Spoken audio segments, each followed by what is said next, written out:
Hello, friends. Hello. I thought it would be fun to show you all a little bit of the collection and maybe do some ASMR along the way. By maybe, I mean definitely. I don't know why I said maybe.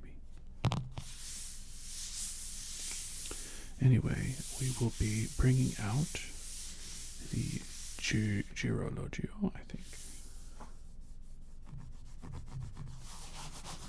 The Girologio mat.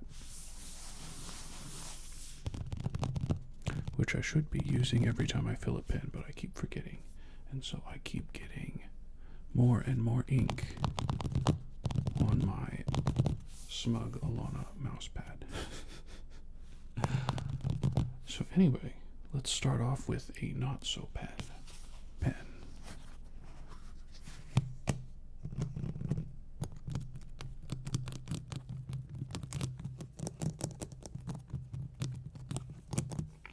These are my digital pens.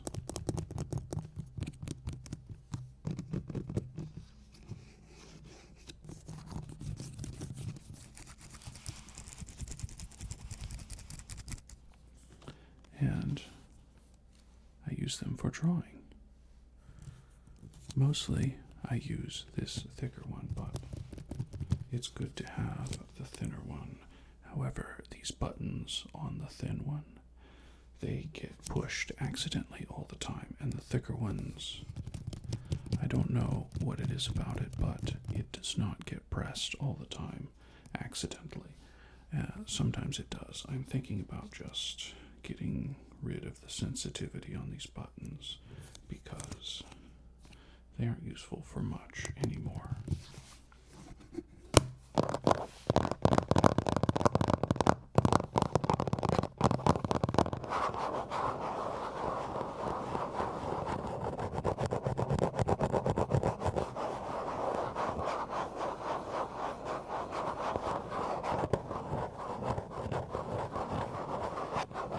Because I have a touch controller, 8 buttons plus 1 to swap the scene. So you can assign up to 40 different shortcuts there and 4 different shortcuts here with a wheel. Plus it's got a nice plush rubber backing so it doesn't move around. Ooh, that was not the backing. With the backing, it obviously does not move around as much. If you hear a motorcycle in the background, no you don't.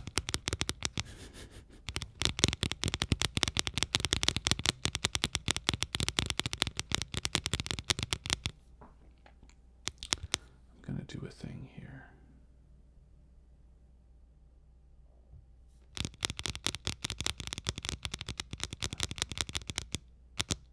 It's really difficult with tapping to determine if I'm peaking or not, because the sound happens so quickly that my recording software does not pick it up where it moved the needle. So yes, that's those two. I think this case is fantastic for ASMR. Absolutely divine for tapping.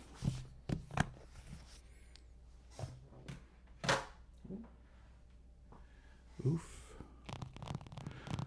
Resetting your palette by reminding you what the Girologio pen mat sounds like. Now, let's go here next.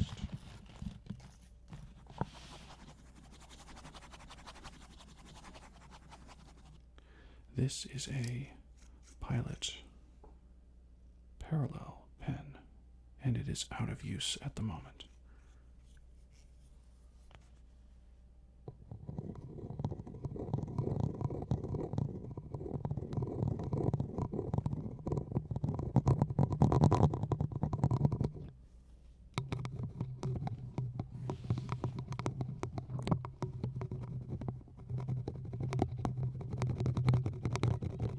If you hear a cat, no you don't.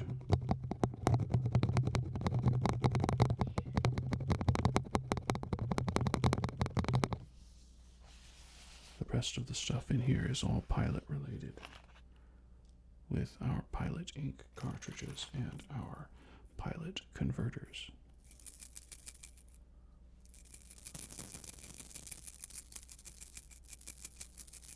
The cat hears me talking and thinks it's time for food. That comes in about 15 minutes when I'm done recording. Well, hopefully I'm done recording. It's not actually my job, but I often feed the cats in the morning.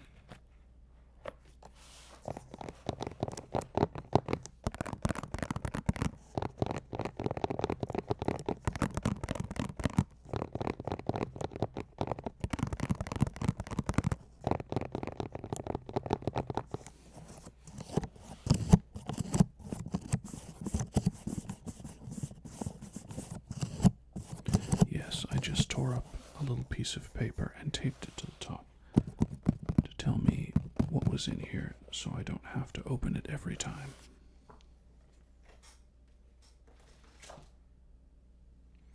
Next, we have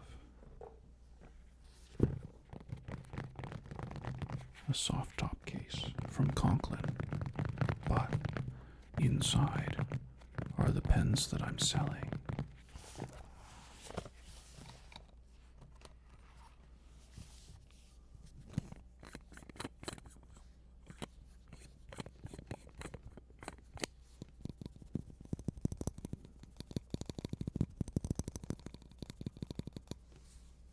This is a Laban.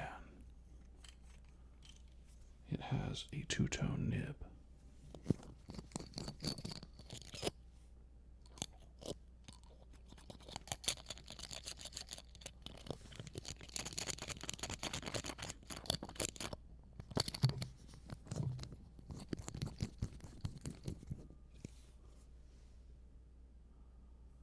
And it is in fine point. However, despite its beauty, and this is abalone or abalone, and gunmetal, I think it's steel plating. Despite that, Laban, when they made this pen, putting the clip on, they did not have a double layer. You may not be able to see, but the clip actually goes all the way through the cap, making it not airtight, which means if you are not using an ink that was designed for extended cap-off time and to not dry out very quickly, you will dry out. The main reason, because I'm sure I can find some ink like that in my collection or buy some for fairly cheap. The main thing is it's a fine point, and I don't like fine points anymore. I like broad and stub.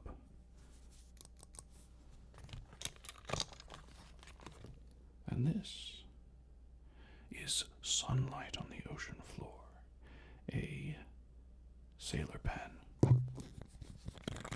And there are two reasons why I'm getting rid of this one. For one thing, it is a music nib, which means it is pretty much a stub, but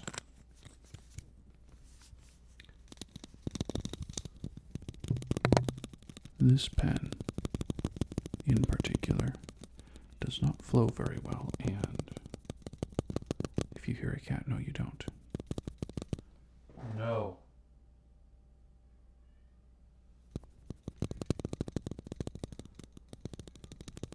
My sister feeds him at 8, except no she doesn't. She stays in bed till 9 a lot, so he's very worried about food. Don't tell her I said that. Slander. But yes.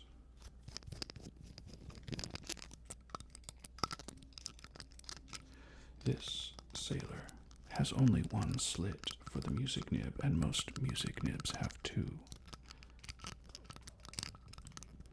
and that means the ink flow is a little slower. In addition, it is a Sailor Pro Gear Slim, which is their cheapest option, and it is also, as you can see, almost the same size as my index finger, which means it is very, very small for my hand, because when I grip it, I like to grip it so that my hand is in a neutral position, which means I am gripping it below the grip. This is the grip. These are the threads. And this is the last point of contact, which means it is very, very loose and relaxed in my hand and can slip like that if I'm not careful. So I always have to post the pen in order to write with it. However, that also might have trouble eventually. It does post fairly securely, but for example, at work, if I have to write with it, I like to keep my cap on a little hook on my shirt, because I have a uniform shirt, not a suit shirt. So when I use it, I have to use it in short form, and it's not comfortable. In addition, the sailor feel on the nib is not good. They say it feels like a pencil, and I should have taken that to heart when I bought it, because I don't like how pencils feel.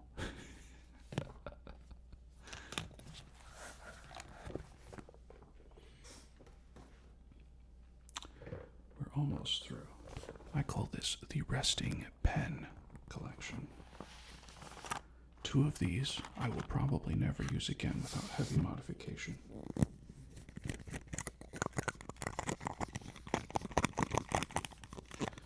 This is an Osprey with a double broad, architect nib. I really wanted an architect nib, and every pen company that produces architect nibs is out of architect nibs all the time, which means it's a really popular option for an option that is supposedly unpopular. Why is everybody out of architect's nibs except for this company? This was like $30, and it sucks, and it leaks. I'm sorry, Osprey. You've got some quality control issues. It leaks right here. It leaks right here. It leaks right here. And it leaks right here. And this is definitely not supposed to leak. It also leaks back here. In other words, it is not airtight at all. And I have applied lithium grease all over in an attempt to make it airtight. And I was unable to make it airtight even with lithium grease on multiple parts. It leaks into the body, it leaks into the cap. Anytime I use it, I get inky fingers right here because it's leaking out of the grip. Not worth it. Speaking of which, here is an Osprey with a zebra G-nib on it. This is manufactured and it leaks here and here. And maybe you can see it's kind of filthy in the cap. I tried to clean it out. But this one will actually, down the feed, it will be leaking up here in the grip section. And out of the feed, you will get drops of ink midway through writing. So you'll be writing, ink drop, ink drop. Of course, you can't write with it that fast because for some reason their feed, which is supposed to be specially manufactured for this zebra G nib, Their feed cannot keep up with the Zebra G nib. It cannot put out enough liquid for you to write at a normal speed. You have to write extra, extra, extra slow in order to get it not to railroad and to put down ink the way it's supposed to. Plus, when you're twisting it to close, it's supposed to stop there, but it doesn't.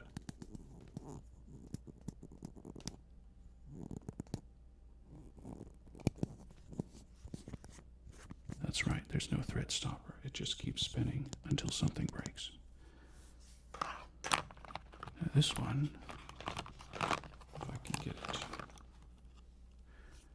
is an Eversharp before they merged with Wall. And you might be able to see there's a little nasty burr on the clip where I was cleaning it out. This beautiful nib that is 50, 60, 70 years old, I was cleaning it out. And I wasn't able to wedge it back into the feed section as far as it needed to. And I twisted on the cap.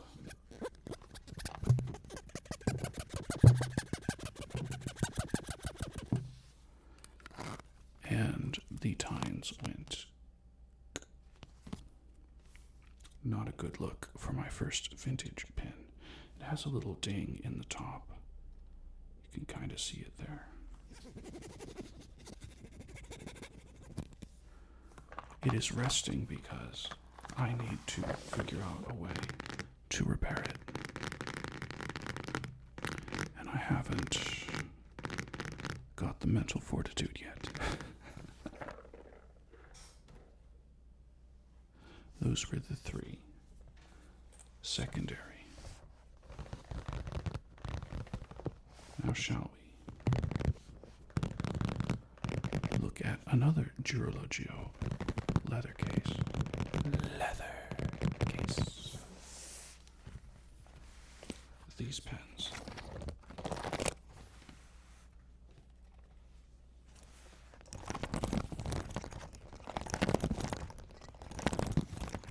Are all inked right now, and I should not have this many inked because I can't use them very quickly. So I'm working on that. These are not inked. Technically, this is the resting pile, and that other one was the repair. This is a Jinao.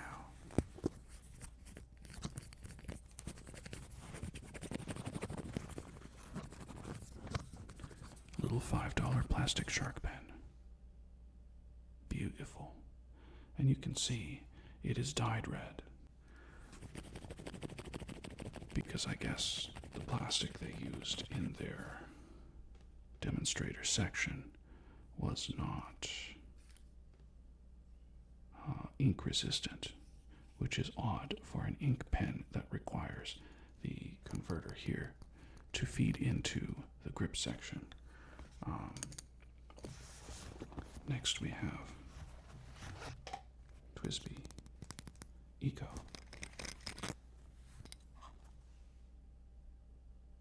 Probably can't see it, but this is a stub nib. They claim it's a 1.1 stub, but it's more like a 0.8 in my unprofessional estimation.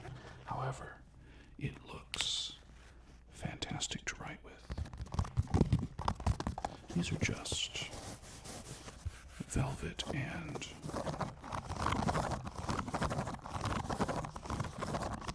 spandex, I think.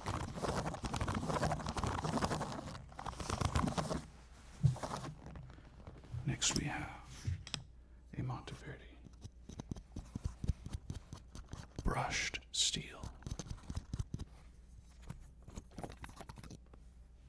with a broad nib. However, this one could not keep up with sparkle ink, so I'm told maybe that was due to it being a cartridge converter instead of a vacuum fill or a piston. I will be experimenting with that. You can see how shiny and reflective it is. I kind of like it, but at the same time, like, after trying vac fills,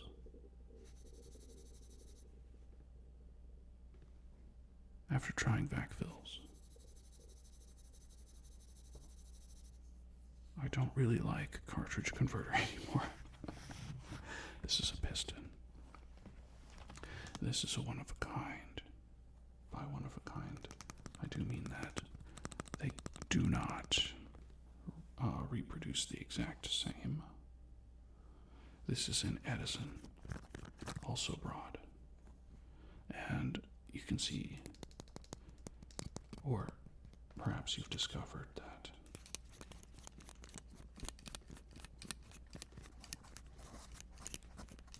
goodness, that takes a long time. Yeah, cartridge converter. But my broads, of course, run out of ink faster than the mediums or the others with large capacity. So this Edison, something butterfly. I need to look it up again. I have it written down. But I really like Edison. Pen body made in USA, I think. I think they do good stuff. Good work here. Perhaps to no one's surprise. It's a platinum 3776.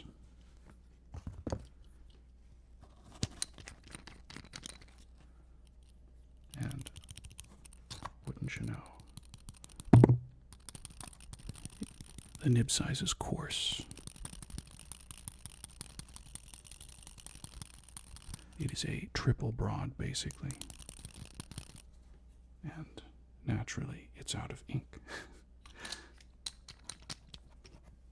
However, this one I plugged in a platinum blue-black cartridge, and I've come to deeply dislike blue-black as a color. I know it's got a storied history. However,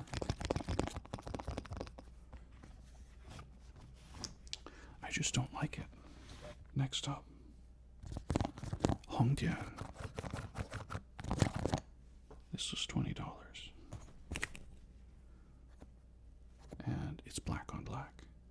And I'm pretty sure this nib is medium. It might be fine. In any case,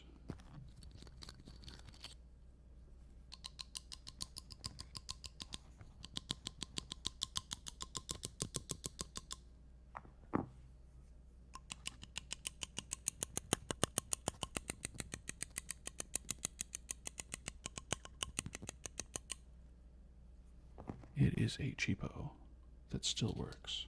I had a GCQ or GC Quill, which may or may not be a subsidiary. They have a lot. It stopped working. It was also around $20, but it came with a bunch of cartridges, which I come to find out don't like using cartridges. I like using ink bottles. So those are the uninked pens. I want to show you the inked. This is a Pilot E95. Oh. S.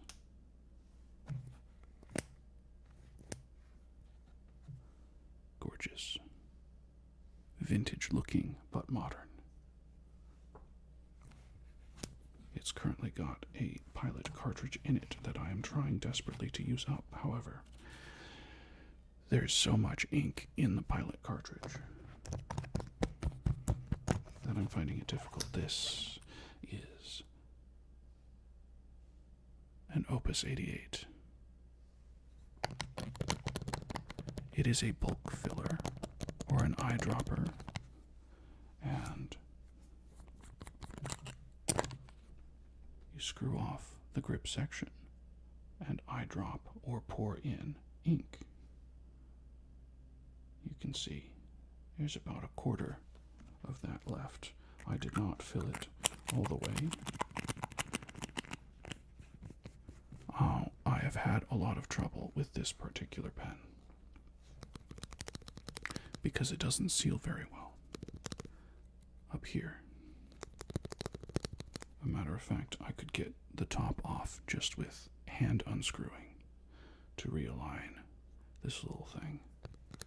And then I think I didn't align it properly anyway. But I had to realign the tines because the tines came from the factory to me in the factory sealed box, twisted a little bit. They were, I think, too tight, and I had to loosen them. But now it writes fantastic. This is a Conklin, 1898. This was my first cigar-shaped. And has some nice green ink in it. But it is a 1.1 stub. The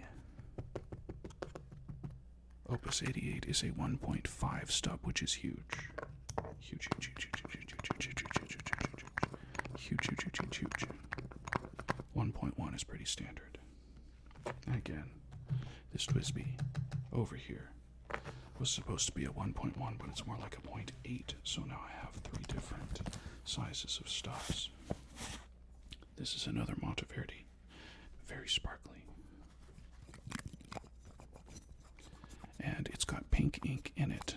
I believe Hope Pink from Diamine, because I wanted to try it out to see if I would like it, and it's a great color, pink, but it's not my thing. I think I would like more of a deep rose or a red pink.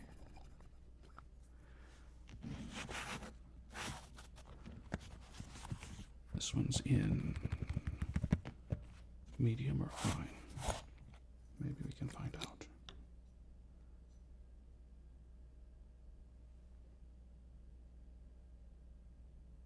I can't read that small.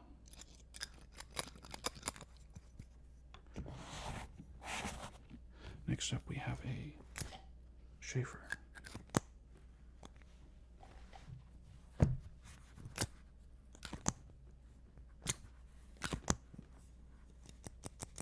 It has a brass body, I'm told. A brass body. But it's the coffee series. You can see it fades from a light brown to a very deep brown. It's got a number 5 nib, which means it's smaller. And it's got some green in there somewhere. But the thing about this is, if it's in your pocket loose, it will rattle loose the rest of the way inside the cap. So you're probably safe from ink spills. However, the ink will get all inside of the body. I just found that out this week. It did not ruin a pair of work pants, however. I am not interested in this medium or the fine, wherever the fine, oh, the fine is over here. I can show that real quick. So, this fine, no, this is the medium and that's the fine. Currently has some scented, somewhat cranberry smelling ink inside of it, and it smells amazing.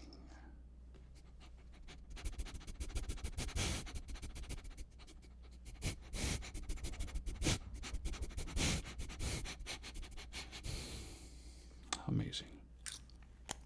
But boring. They are boring pens, unfortunately. They just work, and work really well when they're not loose in your pocket and, breaking. But by breaking, I mean just leaking inside of the pen somewhere. But the nibs are just like fine, medium, and maybe you'll get a broad, but most of them only sell in fines and mediums because those are the most common for fountain pen enthusiasts, and I really don't get why everybody likes the fine and mediums when fountain pen ink gets like crazy. Like crazy, crazy. Why don't I put that back in there?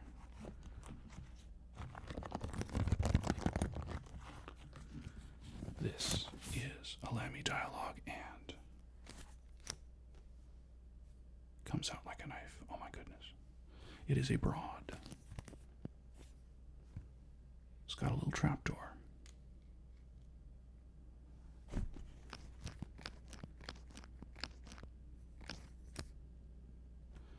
And it is very juicy when you have it turned upside down and waiting for you.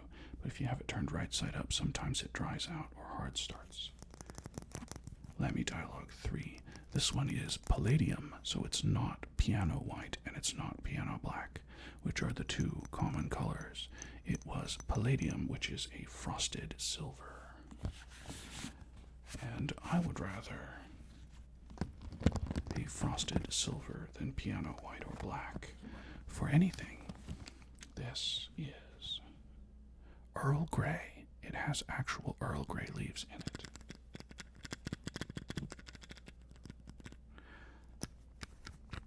By Bennu. I like Bennu. It's broad. Yes, broad. Bennu seals very well for being entirely made out of resin or plastic or whatever this is. They seal very, very well. And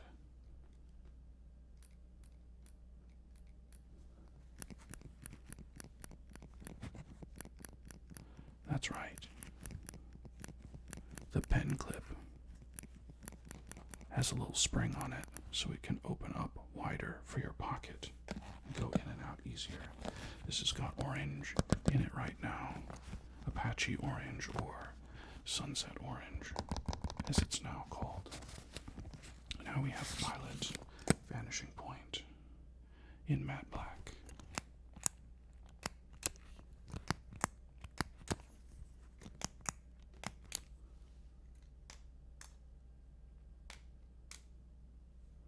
It's cool, but it's, I think, a medium, and again, I'm not a big fan of mediums. Now this is a Lamy Dialogue in plain shiny black. It has a fine point on it, and it works. It's okay. Let me tell you about a crying shame. This is the Lamy All-Star. It also, supposedly, has a 1.1 millimeter stub. However, it is so rounded on the tip that it just functions like a broad. And I need to... It does have a nice snap to it, doesn't it? I need to grind it different, but I bought a whole bunch of grinding pads and promptly misplaced them. So I have a 10 times loop so that I can see what I'm doing. I have pens that I need to grind down, and I'm missing the grinding pads somewhere. So that is the main collection, but I want to show you all.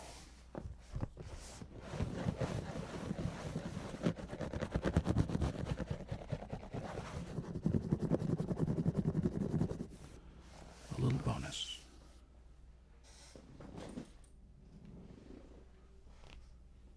This is the Active Cup, the Cup of Active. I am actively using these pens when I write notes. For example, these kind of notes. These are bosses in Black Myth Wukong. The casual, like, average bosses and the big bosses called chiefs and kings, respectively. But yes.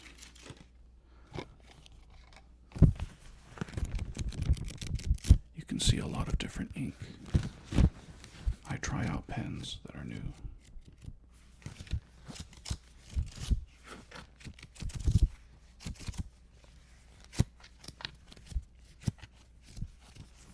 And I write stuff down that I need to remember later. And guess what?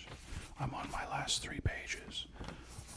I bought a variety pack of 6 of these, of different sizes and brands. This is the Goulet brand, I believe.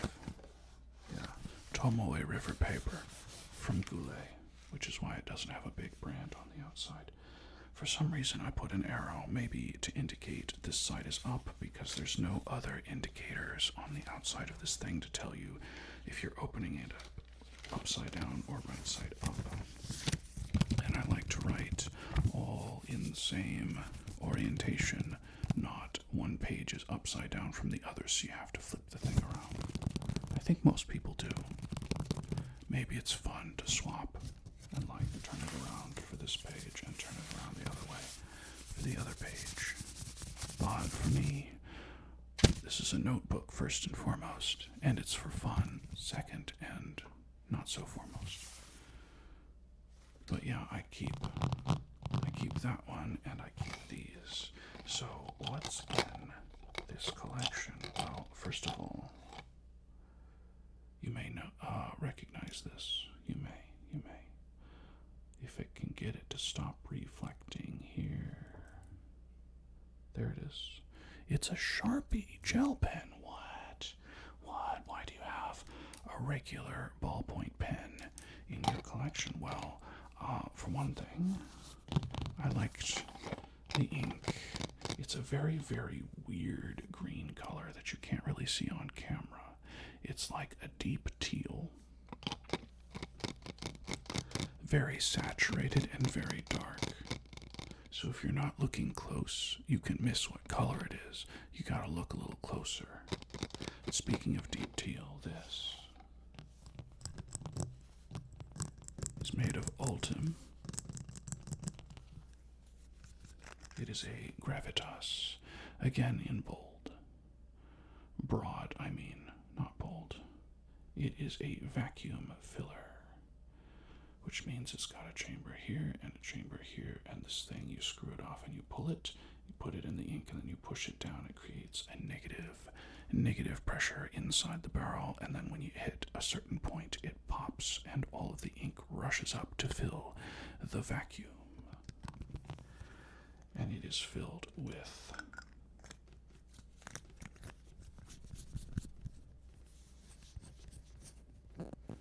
Extreme Deep Field by Colorverse.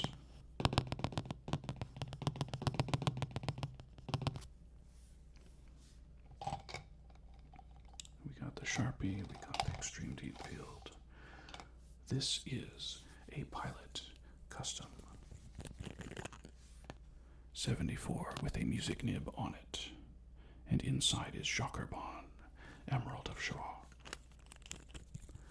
I love this actual music nib because it has 2 slices in the nib, just like a music nib ought to. You can kind of sort of see them. Yeah. Anyway, I absolutely adore this pen. The modern 74s, I believe, are silver coated. I was also looking at the 912s, so I might have mixed those up, but having a music nib, and you can see it's most of the way empty now, but it's got a little bit left in there. Anyway, it was black and gold instead of black and silver, and it was cheaper because I bought it on eBay used. It's vintage. I don't know what that means. Is it like 70s vintage? Is it like 80s vintage, 90s vintage, early 2000s vintage? I don't know. But it seems fairly modern. And I love writing with that. And speaking of writing with that, this is an Esterbrook. I believe it is an SJ. Look at that gorgeous color. Look at that gorgeous color. It is a bar filler. You pop this up and it depresses an ink sac inside. This pen is 80 years old. It was made in the 1940s. I'm going to take good care of it so that it lasts hopefully another 80 years. And this is, you can kind of see it on the end there. It is a medium stub, which means it is smaller than a 1.1. And it is, again, almost the same size as my index finger. So when I write with this one, again, I have to post. However, because this is an 80-year-old pen and not a produced last year Sailor pen, I don't mind this. It is also weighted perfectly so that the extra adds just the right amount of weight in the right area. And this Esterbrook is one of my faves. I have another pen coming, but it won't be here for another week or so. I just won on eBay. Now this is the last one. This is the anything cup. This is the artistry cup. This is whatever we want it to be. Here we have a brush pen.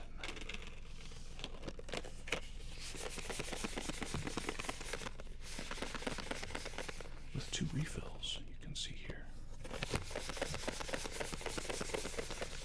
Pretty sweet. We have 1 brush.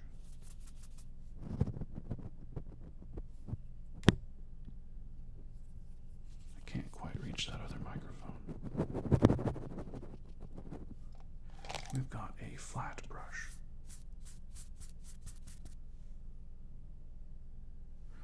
We've got a larger, this is a holder. A calligraphy holder for metal nibs. Like this, you just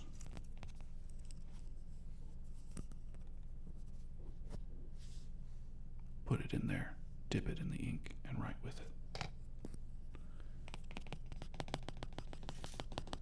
Though that particular one, I think it's a Browse. I think it's a Browse.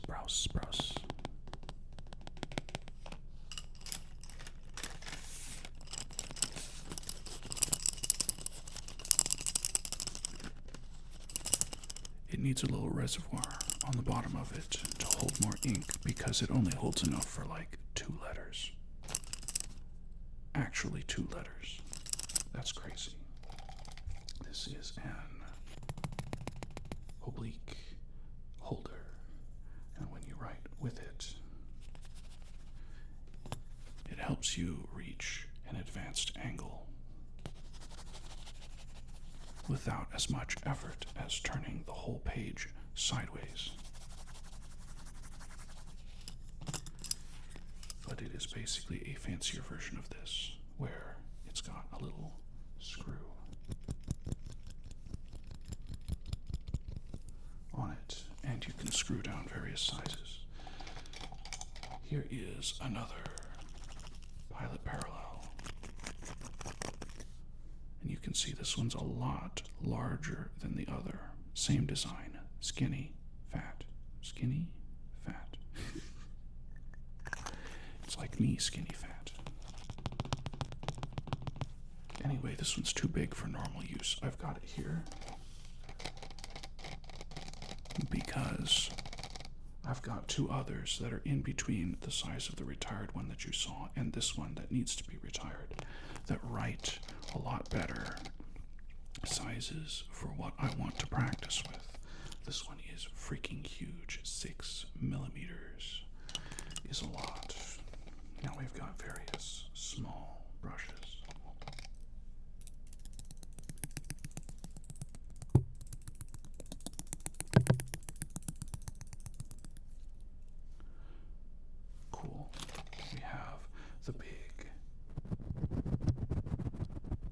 the very big Japanese calligraphy brush. I guess technically you could use it for Chinese calligraphy too. Or maybe like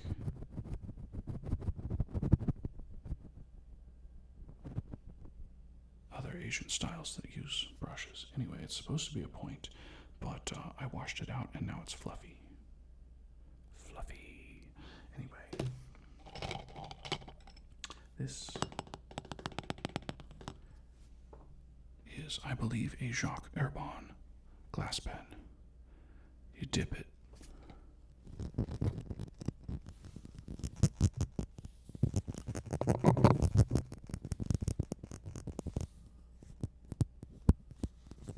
It's very textured.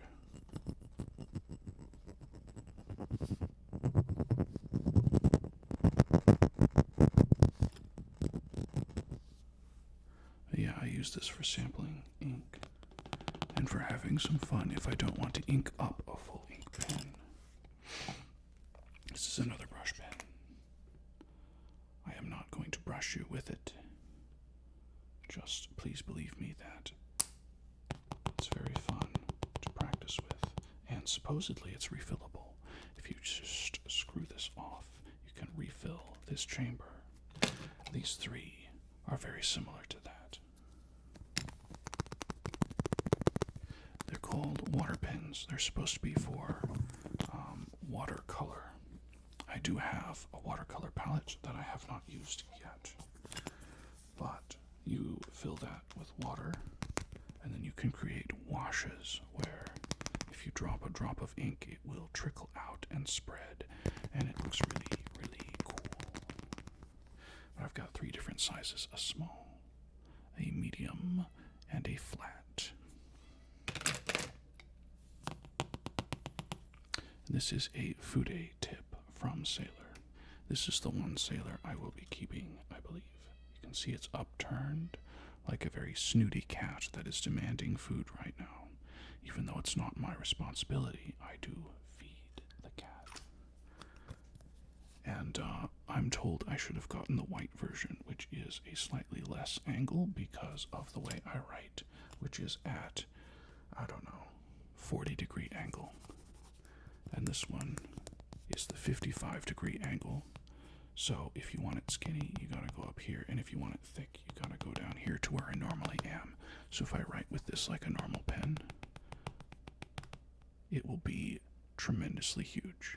But if I go up in a more vertical orientation, it is uncomfortable to write with, but it is very thin. So I should have gotten the lesser angle, so I could have gone from like here to here instead of all the way up to get the sharp angle. Okay.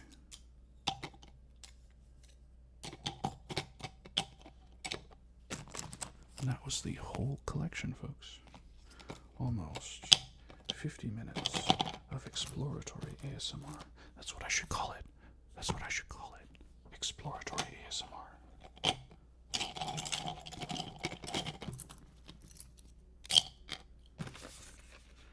Yeah, maybe I'll open this one up, but I thought it might have been something a little different, and I saw it on sale, so I picked it up. I thought it was a little more different from this, and I guess it's got a different size brush inside, but it's basically the same thing. Like, it just has black ink in it, because that is the basis of a lot of Japanese ink art, is simplified black ink on rice paper. And you get all sorts of crazy variants. So you can, if you're using one of these and an ink stone or ink, whatever, in a dish, you can use the base ink, which is super dark, or you can add water in a different dish. 50% water and then 75% water, and the gradient gets lighter and lighter gray.